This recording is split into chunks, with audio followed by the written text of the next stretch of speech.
In today's podcast, I sit down with Megan O'Leary and Jesus Zavala, two of our agents in the Los Barriles office. We get to learn a little bit about each one of them, and we also, for developers, listen up. This is super important. Why you should be considering the East Cape for your next development opportunity.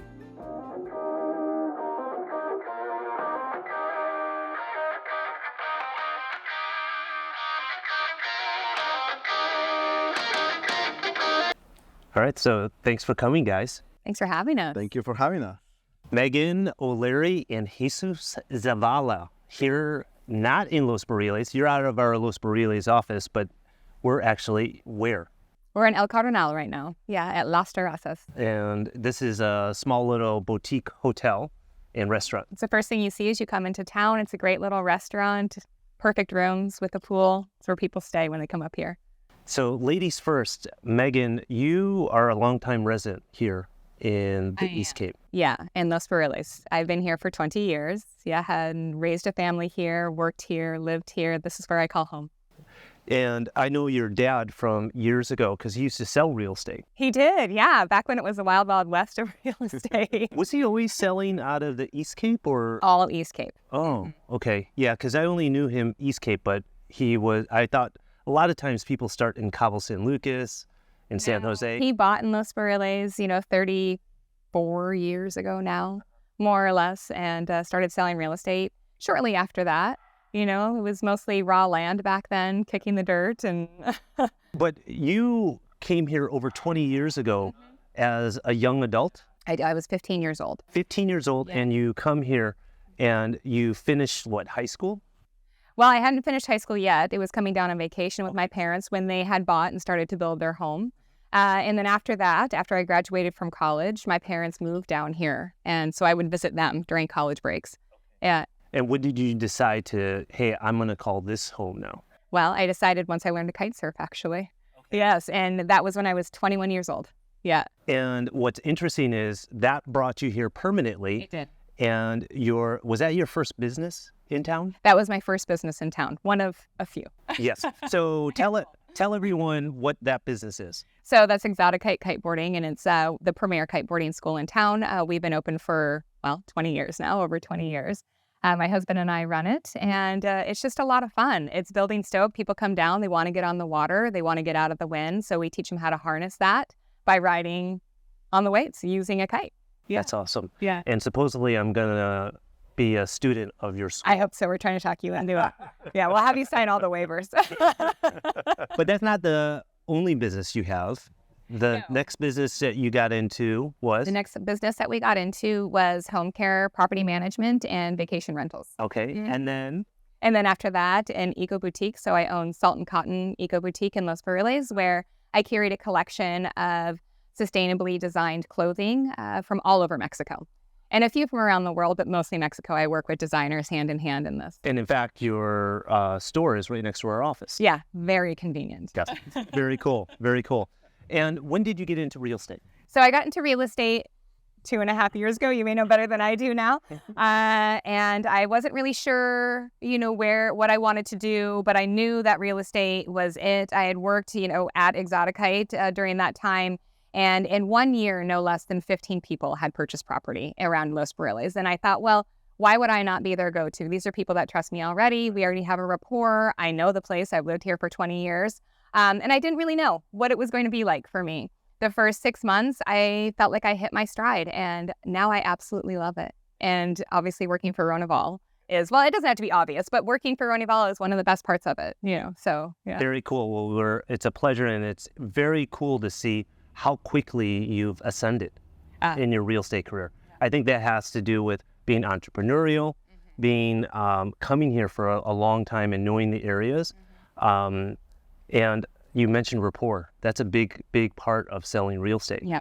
Getting the trust of your buyers and sellers. Yeah, I'm definitely solidified in the community, and people know who I am, and they know that I will be there for a long time. So longevity is big as well. Yeah. And talking about longevity, so you've been here for over 20 years, but the guy to your right actually is from the area, Jesus Zavala. Hello, correct. Yeah, I'm from Constitution City. And for everyone that doesn't know, where is that located? It's located 3.5 hours driving from here to there, right in the middle of Baja South, 60 kilometers from Magdalena Bay, but in the middle, in the big valley. What was that like growing up in Constitution? Well, it's a smaller town to La Paz for sure.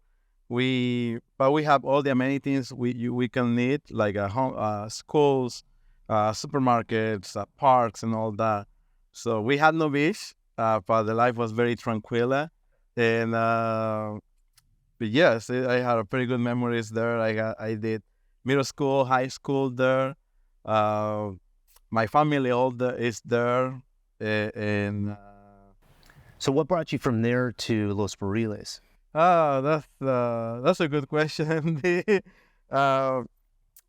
My dad passed away the year before I moved over here, so I kind of needed a fresh start. Something I needed to leave Constitution because everything reminds me of him. So Los Barriles was a great place to start. Great lot of job opportunities, which back there, to be honest, I was only 17 and I didn't see it like that. I just saw it like a place where I will have a work and a place to live. And then I started learning English. So you didn't know English before moving to... I knew a little bit about from high school, like, hi, how are you? Things like that, you know. But not, I was never shy to try to speak, which is comparing to my link classmates. They were indeed, but I was never shy about trying to talk, and it came out very well. So you moved at 17 years old. I was 17 years old. By yourself? By myself, correct? By myself.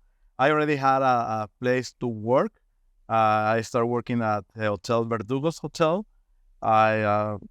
I worked for 2 years there. All right. This is a little funny because the lady, the person who owns this place, she asked me if I was going to stay long enough in the area, so she will teach me what I had to do. Right.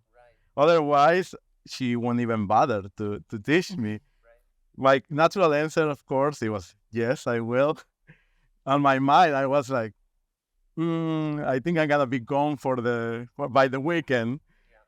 So then after that day, I felt very good about what I did, about what I learned. So I told myself, well, I think I'm going to stay by the end of the year. We were in June back then. So here I am, 21 years later. 21 years later, and you got into real estate how long ago? 4 years ago. 4 years ago, but prior to that, there's 16, 17 years. What were you doing? I worked in hospitality business during that period of time. First, Verdugo's Hotel, then Playa del Sol. Then I worked there for 13 years. And then La Casita, which is a very famous restaurant in town. And then Patty's Hotel, Los Pescadores. Where you were my dad's favorite bartender. Yes. Yeah. Actually, you know this, Nick, but Meg and I, we have a long time history. Yeah. I worked at Playa del Sol when he was a waiter there. Exactly. And I was teaching kiteboarding. Exactly. Yeah. So we used to say to see each other every day. Yeah. When she was coming to get breakfast or coffee, I was serving her and Ian. So yes, that's we know. Well, we were all trabajadores for sure. Yeah. It wasn't just you serving, but yeah. But yeah, and now recently we decided to become a business partner in the last year. Mm-hmm. And we had done a very successful. So you guys have teamed up on your real estate deals. Yes. Yeah, we co-lease everything. Mm-hmm. If sometimes we have shared purchasers as well. Mm-hmm. So and we're having a lot of success about. Obviously, I know a lot of Mexicans, and she got a lot of clients. Yeah. So she had listings as well. I had listings. I have buyers as well. So it's been a very good experience. Yeah. And a good partnership for sure. Yeah. No, the power of two, it's more than 1 + 1 equaling 2. It's like 1 + 1 = 5. Yeah. Yes. Yeah. Agree, 100%. So talking about listings, you guys actually have a couple interesting listings going from Los Barriles all the way to where we are right now. Let's talk about a few of those. Yeah. Well, we have right now, above and beyond our typical listings, which would be homes and small parcels of land, large development pieces of land, large parcels of land. And I think that the opportunity right now, a lot of the local landowners in the area are seeing as the market continues to expand and grow, that they're ready to sell these big parcels of land. And at the same time, Los Barriles is land starved, or at least getting there. In 2021, there was about 168 pieces of land that was sold. In 2022, there was 380 parcels of land, over double. And this year to date, 345. Oh, so we'll surpass that. So we will surpass it. And the only reason we wouldn't is because inventory is so low. So that's where the opportunity lies for developers coming in. And this is where we see to be the next movement as far as the growth of Los Barriles in the East Cape area. So that means buying larger lots and subdividing? And subdividing, on some of these, the developer would need to bring in infrastructure such as water and electric. But once that's done, any developer, any savvy, business person would see great gains, doing. By the way, a lot of people believe that, oh my God, Los Barriles, we're running out of water. So how can you even think about keep developing more and more?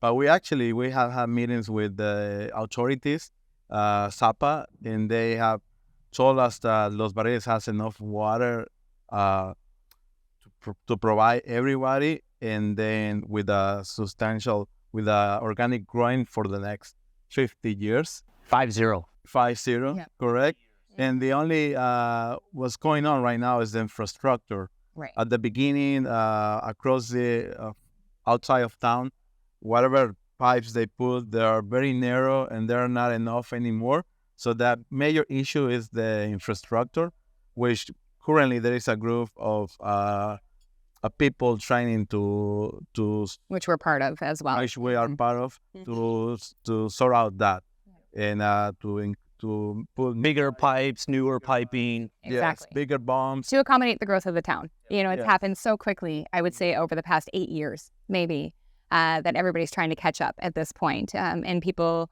need to be part of these sorts of groups. And we certainly want to be a large part of them because we're selling large parcels of land that will need this kind of water.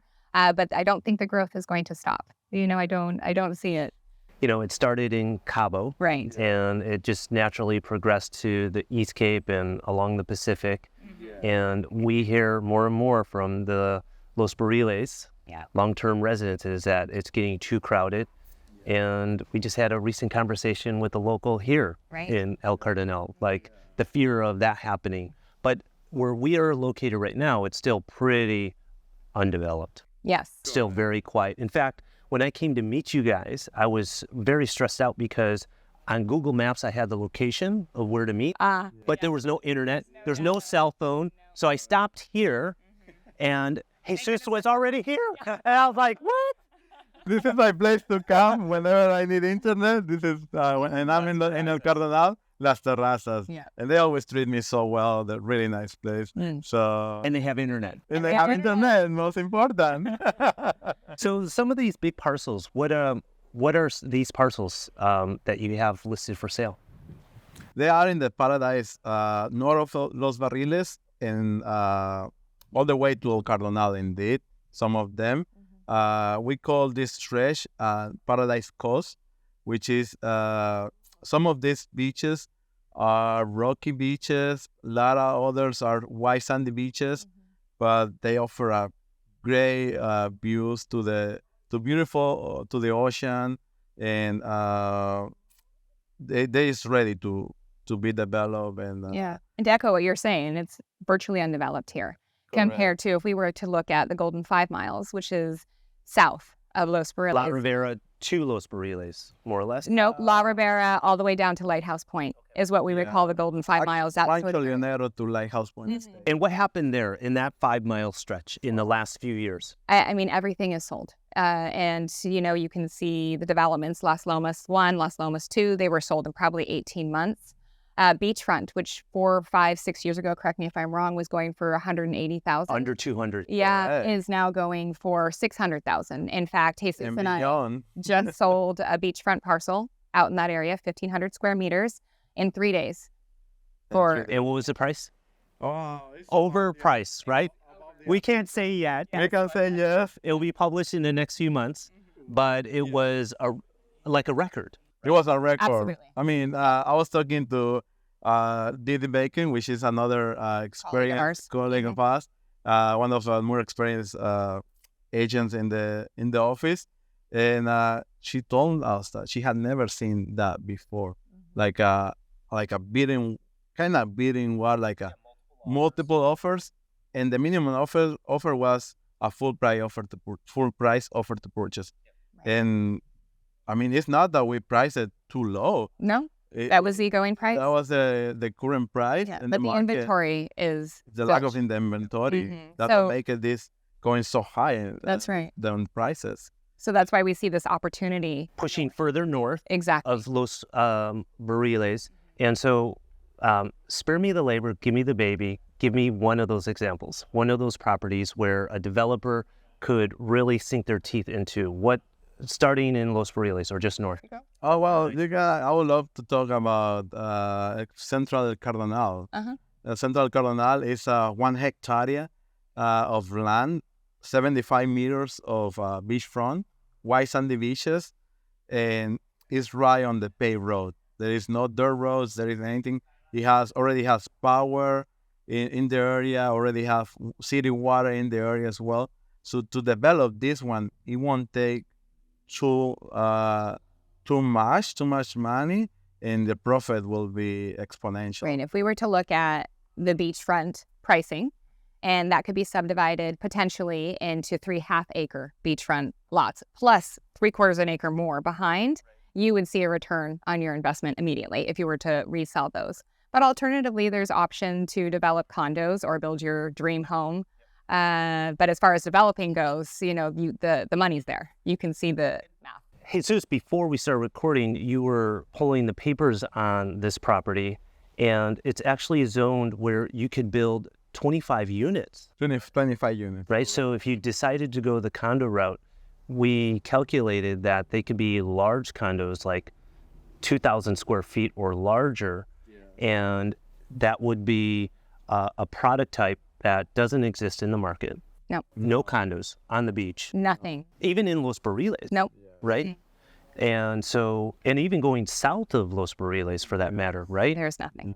And it's not that there's not nothing on the market. There's nothing built. There's nothing built. This would be a very unique opportunity for someone to step in and build the first of its kind on the East Cape.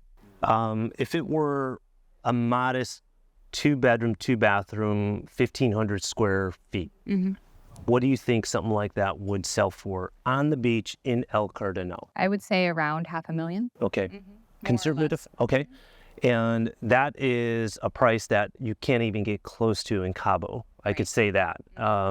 And you could do 25 of those units. Yep. Yes. All right. Correct. And the current list price is in the low $2 million range, right? Yes. Yes. Okay. Correct. Maybe a price adjustment. Maybe. We're looking for a price improvement for sure, because we really see the potential here. I think that it's an opportunity that shouldn't be missed. Yeah. And what's great about El Cardonal, even though we're north of Los Barriles in the Paradise Coast, there's infrastructure. There's roads. There's electricity. There's municipal water. That's crazy. Yes. They have a mini hospital. They have restaurants. Hotels. Stores. Grocery stores. Yep. So, a lot of... A great pizza joint. You get pizza as well. And pretty much all this El Cardonal area is white sandy beach. Southern Cardonal is rocky, north is kind of rocky, but specifically this area is white sandy. Yeah. And the community is embrace you as the same way that Los Barriles community embrace you as well. Yeah. So it's really nice community. It's a small town feel. Very small town. Very people here, very family people. So they're very like polite. Thanks, no thanks. Please, appreciate that. So that's amazing to have that as your neighbors. Right. And people who live here are pretty much the people who have been living here their whole life. So that's amazing to see how we blend each other. Yeah. Americans, Mexicans, and we truly have a truly communion. The integration of the different cultures and languages. I mean, it's really nice to see. Going south of here. Yes. What else do you guys have going towards Los Barriles?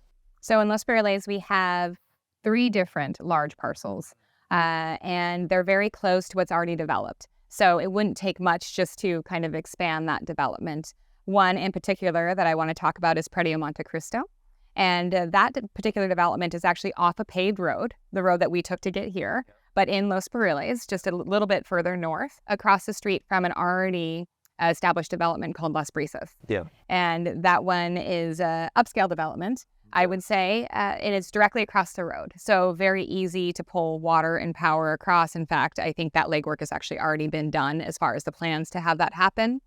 And the seller himself has also put together a subdivision plan. It hasn't been registered, but there's definitely an idea of what would this look like if we were to put a subdivision in here. So I think that one is a natural next progression for development. How big is that parcel? 26 hectares. 26 hectares. Okay, so that's 260,000 square meters. Correct. And what's the price on that? That one is priced at 5.8. 5.8. No, correct. Sorry, 7 million. Okay, 7 million. And so that. Oh, we had a price reduction. I didn't know. Yeah, 7 million. 7 million. So that sounds really interesting because in Las Brisas, what would a lot or house sell for? 190. Actually, one was just listed, not on the MLS, but a private listing for 250. And it was 1,800 square meters. 1,800 square meters, so well over $100 a square meter. Well over. For those residential lots. And houses, what would houses sell for? What have you seen them for? $1 million, $1.2 million. Mm-hmm. Due to the views that the area provides, that's amazing. All the way to Lighthouse, all the way to the hills, and the breeze that you get there. Yeah. So it's so breathable. The air is so breathable, and it's a huge plain that draws wind in from the west. So it's very, very fresh and lovely. And then even across the street in this parcel, Predio Monte Cristo, you still get those beautiful views straight to the south. Okay, cool. Yeah. And the next one? Well, we also have La Hoya Turquesa and Agua de la Costa Hill, which are 2 big parcels, Yes. 2 separate parcels. Agua de la Costa Hill is 50 hectares and La Hoya Turquesa is 40 hectares. There is undeveloped land as well. So we'll need roads and infrastructure we'll need to bring over. Actually, Agua de la Costa Hill is really close to a new neighborhood is coming. It will start develop very soon. Mm-hmm. So the infrastructure, power, water is getting close every year and every moment. And so that one is 50 hectares? 50 hectares, and yes, correct. And the other one is 40 hectares.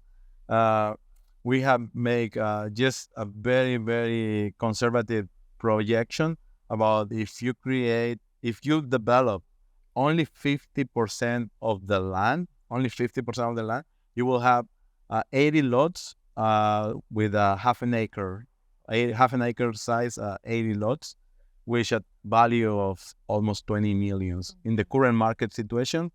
And every year it will increase there. Once it's subdivided, the price will increase. And that's only using 50% of the... Only using 50% of the land. So it's very conservative model about it. So the opportunity is there for anybody who will spend some money on creating the roads, on creating infrastructure, but they will see the return for sure. What do you call that one? La Hoya Turquesa and Agua de la Costa Hill is the same thing, pretty much similar, very similar parcels. So They're just to the north of Las Barriles. Yes. Yeah. And a new development, just to illustrate the demand is still there, of Alta Vista, which sold in under 18 months at around $100 a square meter. So everything is getting snapped up in that area because the views are so lovely. It's just begging for development. And it makes sense. It's just north of town. Yep. yeah, And so everything keeps pushing. Exactly, to the Paradise Coast. Yeah. Yes. people will always be seeking for the water, for the views. Mhm. So And the access to the beach is right and there. access to the Yeah. beach. So this is natural step, and all the lots will offer panoramic views Mhm. to the hill and the ocean. It's not a lot that it won't have any of that because of the way of the hills. Exactly. So Yeah. So you have some good developer parcels. Yes. Yeah. And it makes sense because of the shortage of lots, residential lots, that is offered in the marketplace. Thank you. I really like this education of not just the developer parcels, but El Cardonal, the new, as we call it, the Paradise Coast. Paradise Coast, yeah. And that's going to start from the north part of Barriles, Mm-hmm. to all the way. All the way to Boca de Alamo. Boca de Alamo. Okay. And how much further is that from here?